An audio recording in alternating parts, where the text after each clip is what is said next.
It's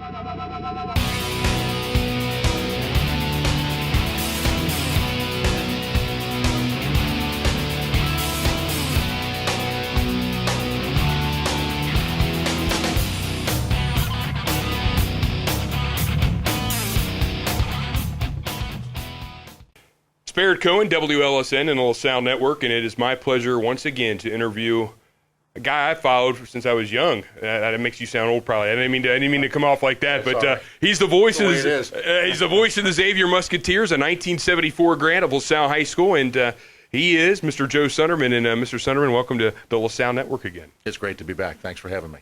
I'm not going to hurt your neck looking down at me now, are you? Not if you don't strain your neck looking up. We'll be okay. A lot of things I want to talk about because I think a lot of people, they know your voice. They know your voice, and perhaps they've seen you on TV as well. But you really have an interesting background of how you got involved at Xavier, being the play-by-play guy, and as long as you've been doing that. But you had a tremendous basketball career here at LaSalle High School. Tell people out there that maybe the younger generation that maybe not be familiar with that. Well, I was fortunate to play with a lot of great players: Steve Ruberg, Matt Hills, Jim Camarada, Bob Jennings, Rick Hydorn. And I look at the team actually LaSalle has this year, and certainly their state championship team last year.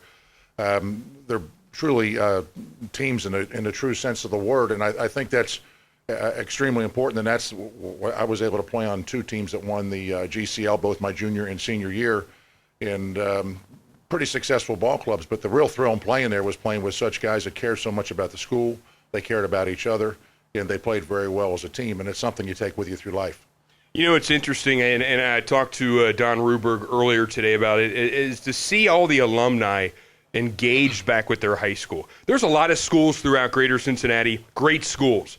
But there's really there's not an attachment, maybe an engagement of an alumni base as there is here at LaSalle, and it's getting better with all the things that are happening with the Signum Phi Day program here at WLSN.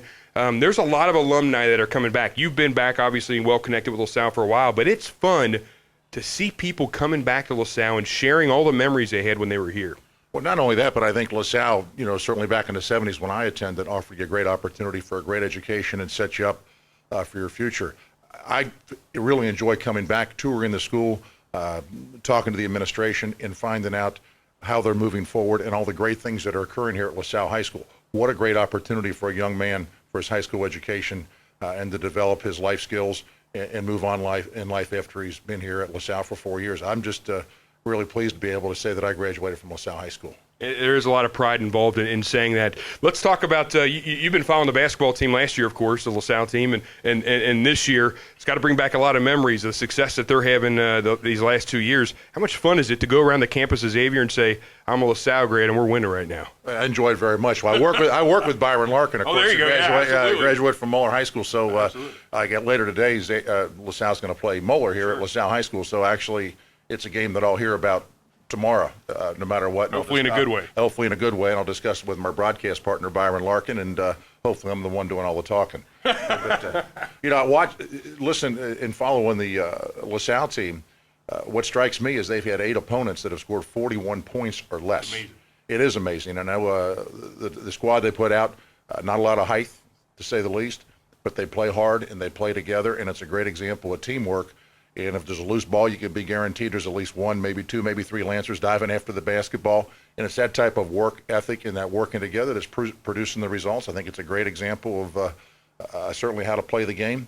And there's no question you have pride as a former Lancer to watch the current Lancers succeed at such an exceptional level. You know, it's interesting, and speaking to some people off the air earlier today, LaSalle broke the record last year in points allowed. I think it was 41.5. And this year, I think, if I'm not mistaken, they're at 39.5, which is really amazing, the defense, because you don't have a starter above 6'2", and you know what kind of, the downside of that, obviously, but they really pick it up in defense. It's amazing. Well, if you don't turn the ball over, you can control the game on the offensive end to some degree just by running an offense that wears your opponent out. But on the other hand, if you pressure all over the floor, your opponent's so busy taking care of the basketball, they actually, in a sense, forget about their main goal is to put the ball through the hoop. And I think that's what this team, from what I'm looking at a distance, what they have done extremely well. And it's kind of interesting to watch coaches and their philosophy is they need to sort of bend their philosophies to the talent that they have. And you mentioned defense, the record last year of the low points allowed. And I think only one team this year, I may be wrong, has scored over 50 points versus current LaSalle edition. At the same time, when I think of Coach Fleming, I think of offense, quick pace, and three-point shooting. So, I mean, he can play either way. He's a super coach, and he can adapt to his squad. And I'm sure the team out here, even though we're talking about defense, they can light it up also when the three-point shots are falling. One more question about LaSalle, and then I got a couple questions about Xavier. What was it like playing under Bill Cady?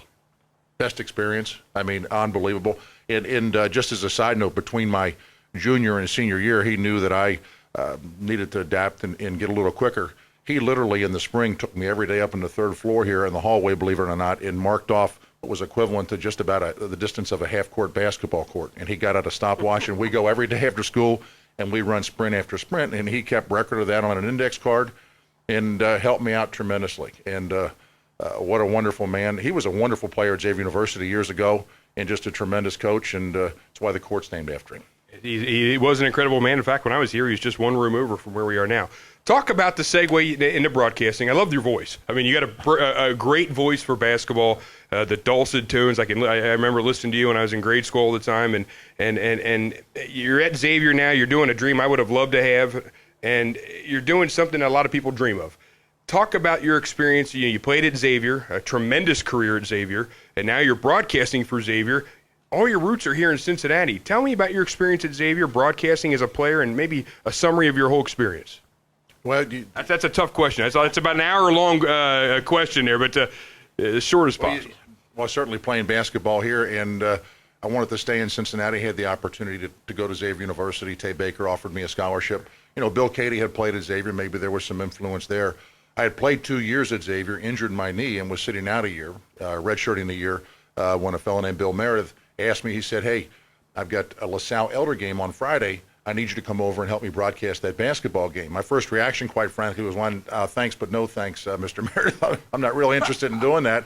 And he kind of strongly said, "Hey, I need you there Friday." So I showed up in LaSalle High School, of all places, back on the stage where the students were at a table, and sat down with him. And Bill said, "Hey, here's what we're going to do. When I tap on the table, you talk. When I tap again, you just shut up and be quiet." Maybe we need that, Mike. I think we need that. But anyway, Bill did the play-by-play. I did the color.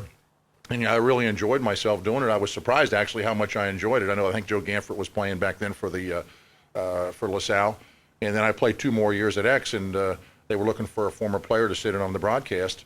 And someone had heard a few of those games that I had done with Bill Meredith, and they said, "Give Joe a call." So the next thing you know, I'm going up to XU and doing the color on the games. And I've worked with a lot of different broadcast partners. And then, of course, everybody knows Andy McWilliams, sure, who was a fabulous broadcaster. And unfortunately, Andy had voice problems, and so I ended up doing some play-by-play, and that's what I'm doing there now. But I've worked with some wonderful people in the broadcast department. But 21 years, right? Is it 20 some years? It's even more than that.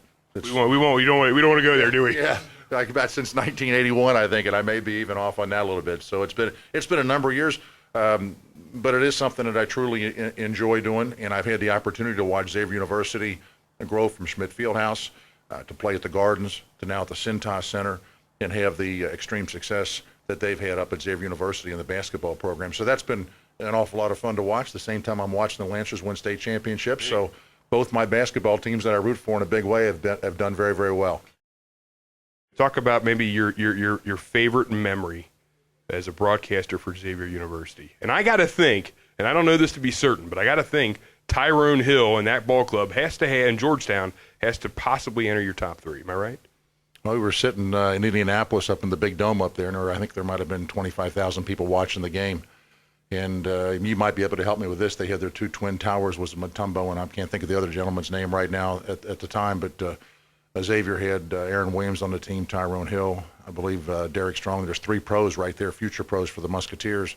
And nobody really gave Xavier much of a chance, although I thought they could beat them. Andy McWilliams, of course, we were always thinking that way, you know. And it worked out that way, and that was been a great experience. Beating Texas to go to the Elite Eight was wonderful. Beating West Virginia was a lot of fun in the tournament. I have to tell you, I've had a lot of great memories broadcasting Xavier basketball because they have been so successful. They've done well in the tournament.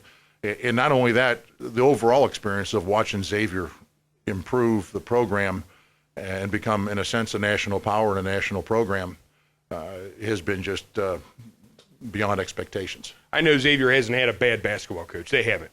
But who's been your favorite coach in all the years you've been affiliated with Xavier? Maybe on a personal level, maybe from an athletic level, just the way he coached. But overall, who's been your favorite coach at Xavier? You know, I'm not going to pick a favorite coach, but I will tell you this. The line of coaches at Xavier has been simply outstanding. Even the gentleman I played for, Tay Baker, represented himself in a terrific way and had success at UC. And truthfully took a Xavier program that had won 3 games, and we were able to get over 500 a couple times. I thought that was a nice stride. Then Bob Stack comes in and did a marvelous job and raised the bar some more. Pete Gillen, as everybody knows, you love Pete Gillen. He did a terrific job. And then there's Skip Prosser, and he was a true ambassador to the community. Thad Matta, I thought, raised the bar again, said, hey, we can recruit anybody in the country. And I thought he was a great tactician. I know he beat St. Joe's when they were #1 in the country, and I remember interviewing him after the game, and I said, hey, you played some new offense and a little bit of defense that you haven't used all year. Now, this is in March. This is in the A-10 tournament. He says, yeah, I put it in about 6 weeks ago. I said, well, why didn't you use it? It worked really well. He says, I knew I would need it in the tournament. I thought we might have to win the tournament to make the NCAA tournament. I've been hanging on to it, saving it, and he sort of sprung it on him in that game, and they beat the heck out of St. Joe's, who was #1 at the time. Sean Miller, also a very good tactician. And Chris Mack, I'm telling you, is doing a marvelous job at Xavier, recruiting, running the ball club. He makes small adjustments. I think he does a good job in figuring out what needs to be done first, so to speak, fixing that, moving to the second item on the list, and building his team as he goes. He's almost like a builder in a sense that he's putting the pieces in the proper place so they're as good as they can be at March. Unbelievable. Always a great interview when we get the 1974 LaSalle grad Joe Sunderman here. I appreciate you joining us, and please don't be a stranger. It's the second time now, but we can't let you go. And you're thinking, great minds think alike, and so do ours. I'll let you. I got one more thing to say. Lancers, roll deep. Love it. Thanks a lot, Mr. Sunderman, and certainly we'll be back to talk to him throughout the year. Maybe we'll get him on another Lancer Line show when we go to Abby's or Game On, something like that. We had a great time when we did that. I would look forward to it. That was a fun night, and I'd look forward to coming back. We appreciate that, and we hope you follow all year long. We'll be talking to people around the school at Salle High School, and tonight it was Joe Sunderman. For Joe Sunderman, Mike Nye, our executive producer, Barrett Cohen, the LaSalle Network, and WLSN.